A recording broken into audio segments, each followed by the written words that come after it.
Everyone, welcome back to OnBase. I'm your host, Chris Moody, and today I'm very excited to talk to Judit Szabo on aligning ABX strategies with diverse tech environments. Judit, thanks for joining us today. Welcome to the show. It's my pleasure to be here. Thanks, Chris, for having me. Well, thank you. We're really excited. So the first question we like to start with is for you to walk folks through your journey. So what led you to what you're doing today? That's a great question because I started my career in academia actually for a couple of years, and then in English and French studies and literature and all that and arts, and then that led me to PR and media, and then I realized I'm really more pragmatic than that. So that then led me to marketing and with a sweet spot to demand generation and growth marketing. So then. I spent the last 15 odd years of my life in B2B marketing and working at IT software and services companies. So that was not something that was written at the beginning. Yeah, totally. I love that. I don't think anyone has a completely linear path to where they are in marketing. It's always those experiences that really help us. And one of the things that I know from the notes and from our conversation, organizations really struggle with aligning for account-based strategies, especially looking at unique tech infrastructures and resources. What are some of the tips that you have to help successfully tailor account-based campaigns when resources and tools may be totally different across the organization? Yeah, that's a great question because I myself, throughout my career, have now kind of run ABM campaigns at different companies. And of course, there's like underlying strategies of how you apply account-based marketing. And I like to think that that's just a strategic principle that seeps through everything that we do in demand generation and campaign management. But then every organization's tools, people, processes are going to be very, very different. So what I found is that it's not enough to have a theoretical knowledge of ABM or how it's done, or even if you've had a playbook. Like I used to have a playbook at my previous organization, and then I came to Endava and realized, oh, hang on a second, it's not going to be as easy as I thought to implement it because for the same reason, the people's skill set or understanding of marketing or account-based marketing will be different. The back-end tools and our capability to track data, which is so important, I think, in a account-based marketing campaigns, is going to be different. And then the processes are going to be very, very different. So I think that's the beauty of that, right? Like you've got strategies, theories, playbooks, some best practices that you would apply, but then when the rubber really hits the ground is how you're going to execute it with your given tool set of people, tools, and processes. Yeah, I love that. The skill sets point that you made is one. It actually came up yesterday. I was at a 8-year-old's birthday party, and one of the dads was talking to me about the skill sets that he looks for in sales leaders. And I think it's similar for marketing. What are some of the skill sets that you think can be indicators that someone can help to align and work together across campaigns in very complex environments? So I think there are like 3 key skill sets. One is holistic thinking, because account-based, I actually like to call it account-based management, right? Not even marketing, because it's not really marketing who's going to drive that. We are all responsible in a commercial organization to manage the growth of an account or our penetration into a new account, right? So this holistic approach of how we all as a team go into and kind of tackle this task at hand is so important, so that you can't be territorial, right? Account-based management is not ABM, where M would stand for marketing. It's not marketing who's going to have the silver bullet. Equally, it's not sales who's going to win the game there. But if we all work together and we all have that holistic approach and mindset of how we handle that task, I think that's really important. The second, I think that's really important is patience. This is not a short distance run. This is a long distance run, right? There are no quick wins here. And so often that's though the expectation on marketing, for example, that, oh, great, marketing will now going to join this effort and very quickly we're going to win those deals. We'll have, amazing contribution to revenue. My experience is that if it's done right, then it takes actually a lot of time and effort and collaboration, patient thinking through that strategy of how you're going to either penetrate that net new account or grow that existing account, put the effort into research, documentation, historic data, and the collaboration across the teams. And then the third, which I was going to say in terms of important skill set, is a data-driven mindset, because so easily we can do more harm with an account if we are unable to capture each and every data point that we have about that account, whether that's the channels that marketing uses to go to market, but not just marketing, sales.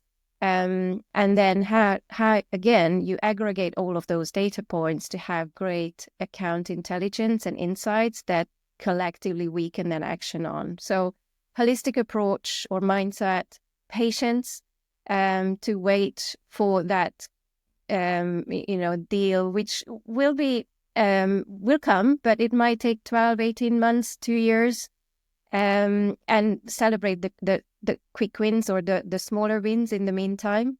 And then the third is the data-driven approach to the whole process. I love those, and well played on the summary too, to read back the three. That was awesome. I just experienced, the patient's call out is incredible. I think that's one we tend to forget because we are trying to accomplish things very quickly. So we just run, and sometimes we don't build the relationships and think about when will we see success, what's early success, a lot of the things there. But the data-driven point I just experienced recently too. I have referred over 200 people to one of my favorite newsletters. It's trackable because they have one of the loyalty programs. And then I go by Chris. My name is Christopher, but Chris could be short for Christy, Christine, Kristen, Christian, Christoph, or Christopher, right? And I got an email from them and they referred to me as Christine.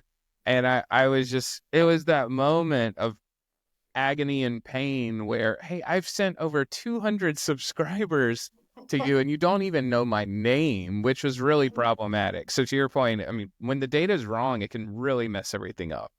Yeah, agreed. Absolutely. Well, what are some of the common obstacles when implementing account-based management, as you like to call it? So, and how can they be addressed? So I think the most common answer to this question is sales and marketing alignment. But, that on its own is fine. We all know. But how does that then materialize? And again, I like to look at things like in threes. So like, how does that materialize in people, tools, and processes? So really common obstacles if the people who are engaged in this account-based management process do not speak the same language and do not have the same expectations, the KPIs that the team together is going to look for as measure of success, that they perhaps don't have the common understanding of what marketing, what left hand does and right hand does, right? And then again, the data of how we aggregate all of that. And then the tools. So who is going to be responsible for the choice and then the governance of the tools that we use to measure the efficiency of account-based management campaigns? Very often it's that kind of gray area at an organization, the operations. I have the great pleasure of running marketing operations at Endava, and it's really so rewarding because I have that kind of first-hand experience of the tools, working with the sales operations team, and then having the chance to choose the right tool set that will then enable our campaigns on the marketing front, whilst keeping the kind of all overarching commercial needs of the organizations at kind of top of mind. And then lastly, the processes. Again, how are each team going to, at each step of the life cycle of a customer, going to work together? How are leads going to be generated, tracked, measured, handed over, passed back on? Because again, this is a long distance run with an account, like the whole life cycle of an account. There's going to be this ping pong of the leads and the growing number of engaged people within an organization across sales and marketing. So what is that process that going to kind of ensure that the sales and marketing teams are really closely knit? Everyone knows what the other teams are doing. Everyone has the full visibility of all of those channels and tactics that were used, how those insights are aggregated, shared across, and then actioned on. So that kind of process, and that it's a cyclical a process, right? It's not linear, just as much as our careers are not linear. But yeah, the life cycle of a customer is going to be absolutely cyclical and iterative, and I think if it's done right, then you constantly action on the new insights, whilst kind of building on the historical knowledge of the account. Yeah, that's great. Awesome callback on the linear too. You should run your own podcast. Judith, the one thing you hit on in your first set of threes, the data-driven element. What metrics do you like to use to measure the success and effectiveness of account-based campaigns when you have different tech capabilities? Yeah. So, in all honesty, this is usually the hardest piece for me as well. I pride myself to be rather data-driven, but again, you are often defined by the tools and technologies that the organization has for to build on this capability. And I think for the measurement of an account-based management campaign success is really on the lift on the revenue on that account. But then you are facing questions like, right, but what's the how do you measure the lift when you actually don't know what good looks like with the addition of, say, marketing on top of already existing engagements?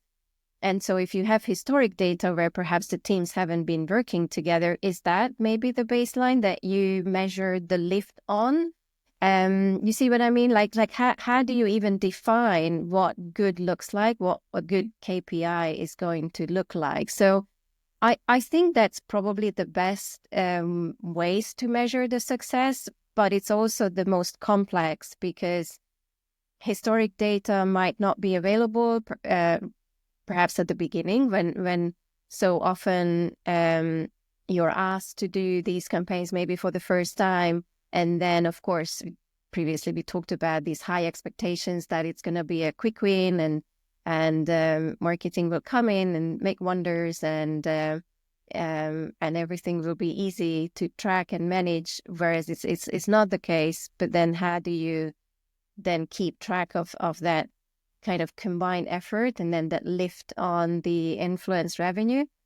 That is a difficult piece, but I think that's the approach that we should be going towards. And I like the point you're making about understanding what good looks like, which can be different for every organization. Our metrics may be totally different, but we might be doing very similar strategies. What insights do you have on adapting account-based methodologies to fit with different organizations, knowing that the context could be totally different? So that's a great question, because just in my past 8-9 years, I had the chance to work at two enterprise level organizations selling to the market across a variety of industries. So very similar, similar target audience, very different. One is a product company, that was Tipco Software. The Endava is an IT services and consultancy firm. At the end of the day, you're trying to solve the enterprise level needs of your customer base.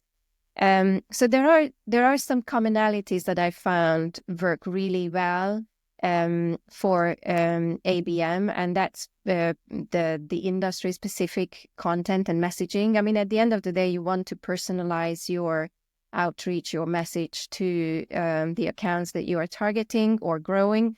So nowadays, with all the AI tools availability as well, there's a very high expectation on companies to be able to talk their language. So for me, that came with the verticalized content. But then, of course, you have to go levels deeper, which is personalize your content for your persona that you are talking to. And there's a third layer, you have to then personalize it to the different stages of the journey that persona is on at that, particular industry. So then you've got this whole challenge of content and messaging and how you personalize it. But then at the end of the day, ABM as a methodology or a principle or a strategy for say growth or demand generation or client growth is not enough, because then how you execute is going to be very, very different. So that's one of the key things that I learned myself is you can have the best playbooks, you can have your best practices. The implementation will be very, very different. So what we started to do, for example, is blueprints.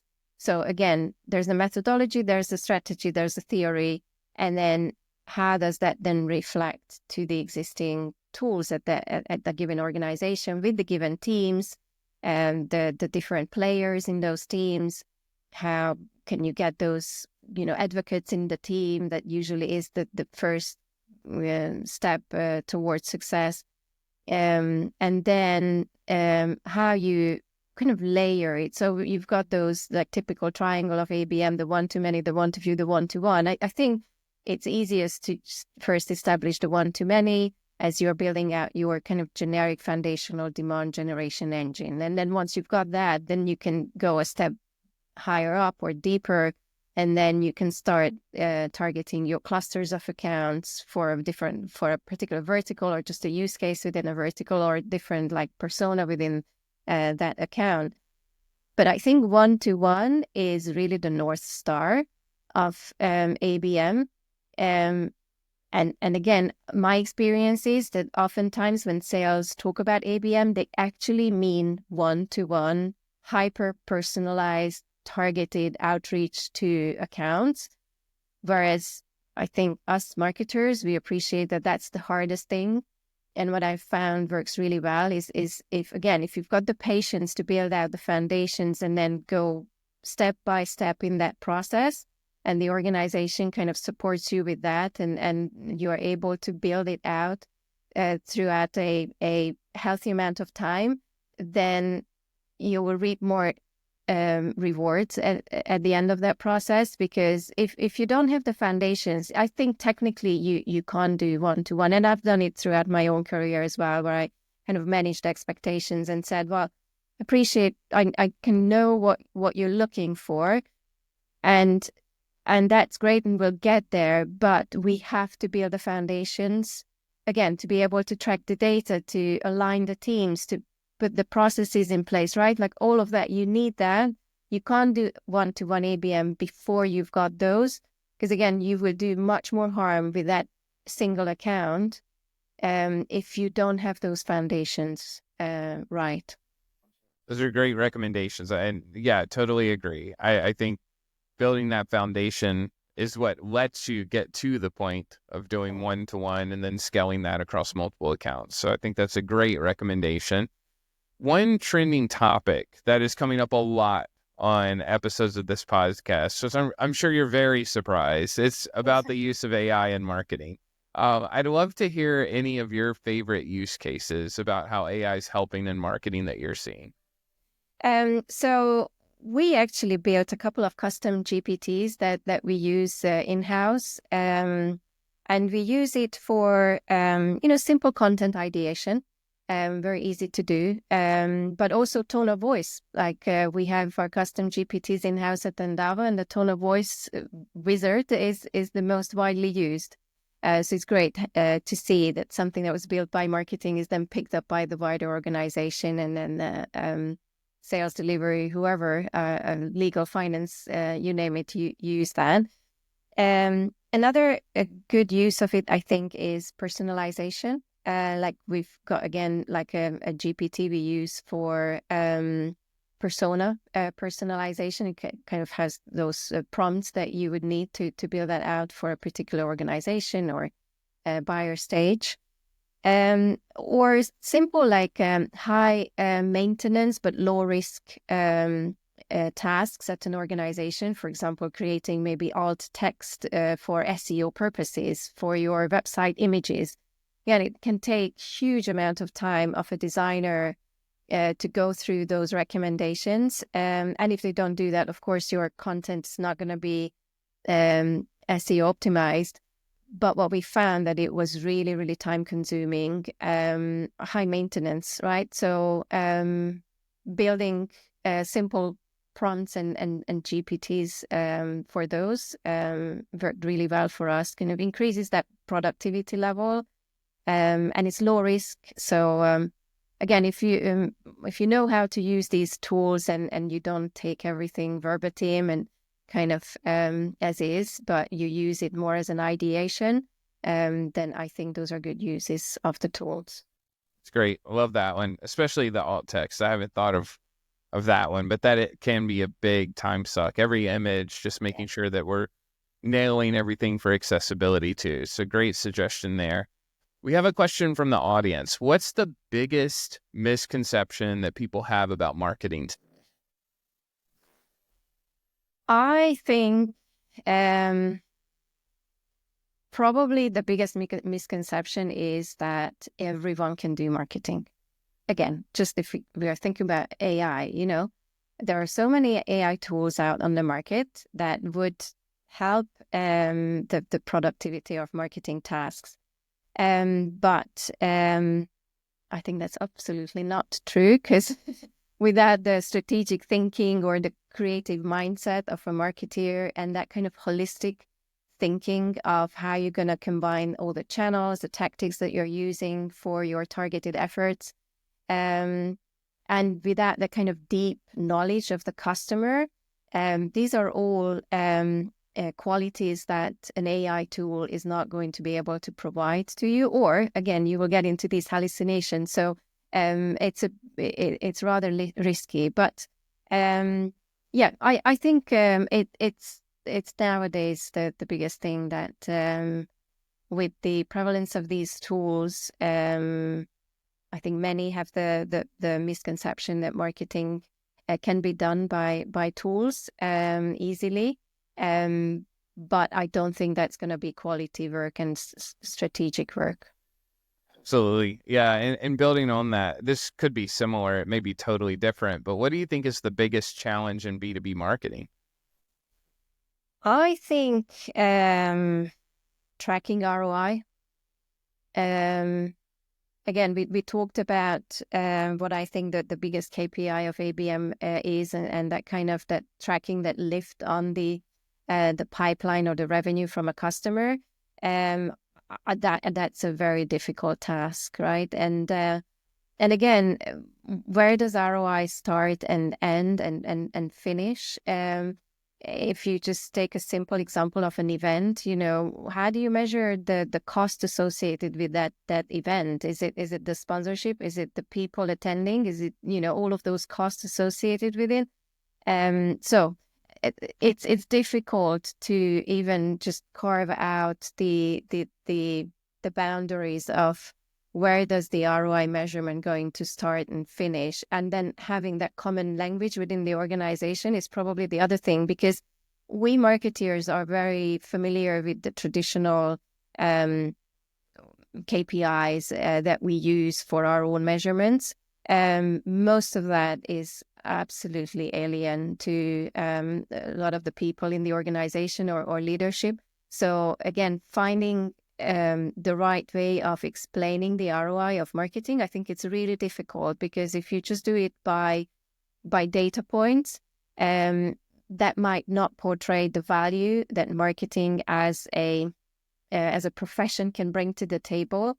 All like just again, like how do you measure the ROI of PR and media, like the usual challenges, but it all comes together. We know that, like my sweet spot is demand generation. I know if we don't spend on brand, then my lead acquisition will be much higher, but it's very difficult to then prove that to the organization because you have hardly any ways of measuring the efficiency of this podcast to your marketing efforts, Chris. So good luck with that. That's exactly right. We do track pipeline contribution, right? Like not perfect science, Before we understand a bit more about that offline. Yeah, we could totally talk about that. Okay, cool. We're entering the lightning round, Judith. We're right at the end here. So we have a couple quick hitters before we wrap up our time today. The first is, we call it Tech Recs. What are your favorite pieces of technology or tools that you like to use that you'd recommend to everyone? It would be hard to answer this question without naming brands. But I think at the end of the day, many vendors provide similar solutions. So, of course, you need your CRM, like, whatever technology it's built on, like a single source of truth within an organization will be really, really efficient. Then for account-based management, of course, you will need platforms and tools to measure account intelligence, engagement, lead insights, with a broader set of understanding of that account. And then you will need tools for efficient and personalized outreach. Again, multiple available on the market, but I think very important that your BDRs, BDEs are using those tools to then reach your audience across multiple channels. Social media, of course, again, like it's so important, you can't live without that. But essentially, which are the tools that will allow you to have that rich account intelligence and then do personalized engagement with your accounts, as well as have a kind of smart way of assessing, aggregating all of those data sets to then action on them. I don't know if that's what you were expecting me to have, but I'm unwilling to name brands. No, that's perfect. You can hold out for sponsorship opportunities, right? Like revenue source. There you go. We'll put some ROI metrics around it. What about good reads? What books, blogs, newsletters, or podcasts stand out to you that you recommend? So I love coaching and mentoring. I'm a big believer that a successful team is by ways of like empowering everyone in the team to be the best they can be so that they grow and etc. So there's a book that I often read and reread, and it's called Coaching for Performance. It's written by Sir John Whitmore, and I really like that methodology. It really talks about how you bring the best out of people so that they are creative and productive and help the organization to grow. So coaching for performance is something that I can recommend for everyone. I love that. Great recommendation. We'll put that on our list. And then the last question before the most important one, good people. Who inspires you in B2B marketing? So the inspiring people throughout my career are really people that I worked with or I engaged with. I'm not too sure if John would ever listen to this podcast, but if he does, then maybe he will appreciate or not a call out that I used to have a colleague called John Barrington, who has inspired me to think out of the box very early on in my career, to stretch my boundaries and really think about what I wanted as opposed to where I thought the organizational boundaries would have confined me in.